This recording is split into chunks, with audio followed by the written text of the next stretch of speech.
অন্যান্য বারের চেয়ে বইমেলায় এবার পাঠক ক্রেতা অনেকটাই কম।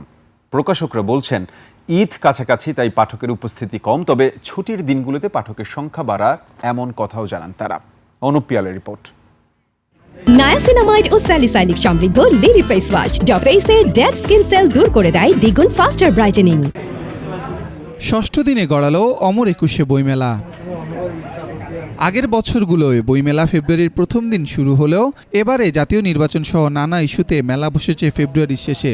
পাশাপাশি রমজান মাসের প্রভাবও পড়েছে বইমেলায়, তাই এবারে পাঠক ক্রেতার সংখ্যা অনেকটাই কম। খুব ফাঁকা ফাঁকা লাগছে, দর্শনার্থী খুবই কম। রিসেন্টলি কিছু নতুন প্রকাশনা এসেছে এবং তাদের বইয়ের যে ভ্যারাইটি এটা খুবই ইন্টারেস্টিং। গত দুইবার অনেক ফটোবুথ ছিল, সাজানো ছিল, অন্যান্য যে প্রকাশনীগুলো ছিল সেগুলো অনেক সুন্দর ছিল। এখন তো রোজার একটা সিজন, এই সময় তো মানুষ আসলে তেমন একটা ঘোরাফেরা করে না।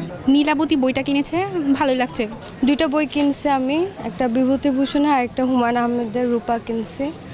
গল্প, উপন্যাস, কবিতার বইয়ের পাশাপাশি বইমেলায় এবার এসেছে জাপানি মাঙ্গা কার্টুন বই, পাশাপাশি এসেছে দেশি মাঙ্গা চরিত্র নিয়েও বই। বইটা আমার লেখা, আমরা বাংলাদেশি আর্টিস্টদের নিয়ে কাজ করছি এবং পাঠকদের সাথে ভালোই সাড়া পাচ্ছি। মূলত 3 বছর ধরে আমরা বইমেলায় কাজ করছি, তো এটা আমরা সারা মূলত অনেক বেশিই পাই। তবে পাঠকের সংখ্যা কম হওয়ায় হতাশ প্রকাশকরা। তাদের আশা আগামী দিনগুলোয় পাঠকের সংখ্যা বাড়বে।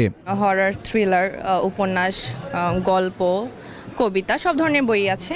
বইকে আমরা তো চাই সারা দেশে বাচ্চাদের কাছে, বড়দের কাছে তুলে দিতে। আমরা তো সবাই পারি না, তো সেই ক্ষেত্রে বইমেলাটা একটা উপলক্ষ। আগের চাইতে লোকজন একটু কম, একদম নিরাশ আর কি। তাই সামনের দিনগুলো আশাবাদী, দেখা যাক কি অবস্থা। মেলা চলবে মার্চের মাঝ পর্যন্ত। অনুপ পিয়াল, একুশে টেলিভিশন, ঢাকা।